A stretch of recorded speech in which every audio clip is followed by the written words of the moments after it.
এক আদিবাসী পরিবারের একমাত্র কর্মক্ষম ব্যক্তি। ইংরেজিতে অনার্স মাস্টার্স কমপ্লিট করেছি 9 বছরে।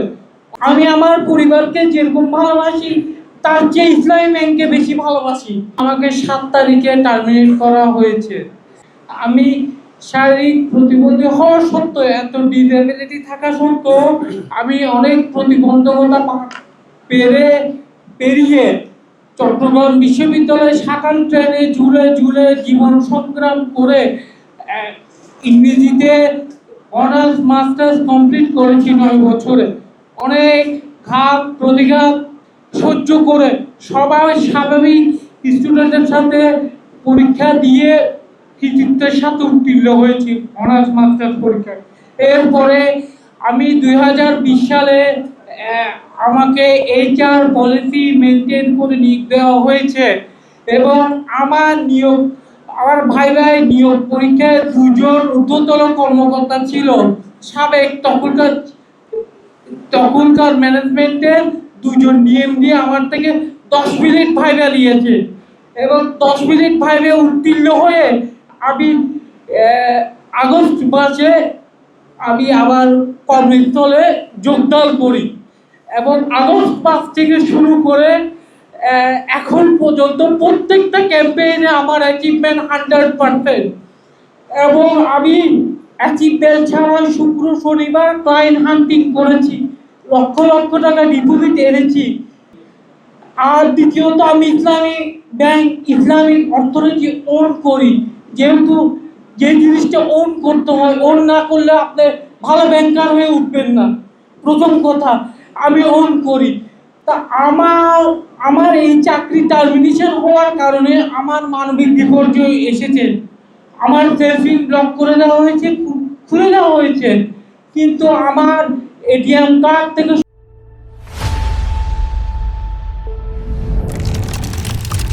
শুরু করে ক্রেডিট কার্ড সব কিছু ব্লক, এখনো ব্লক, আর স্টার অ্যাকাউন্টও ব্লক। দ্বিতীয়ত কথা হচ্ছে আমি যেহেতু 5 বছর 4 মাস দক্ষতার সাথে ব্যাংকিং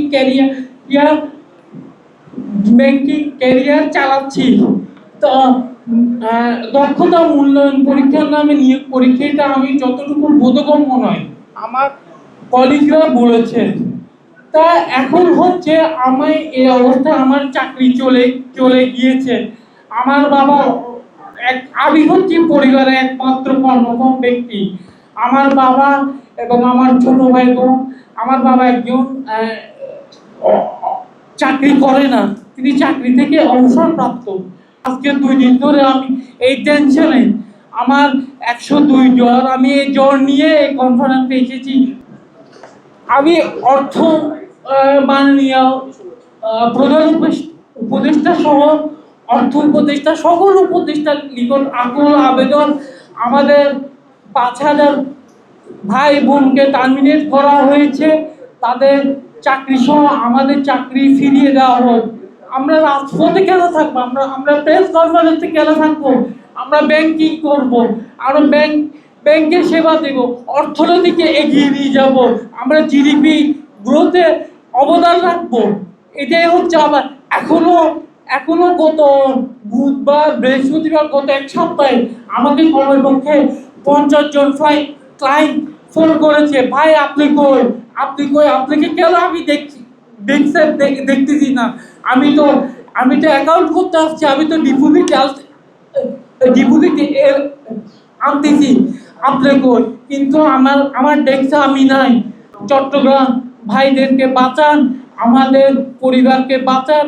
আপনারা দেখলে, মানবিক দৃষ্টিতে দেখলে আমাদের পরিবার বাঁচবে।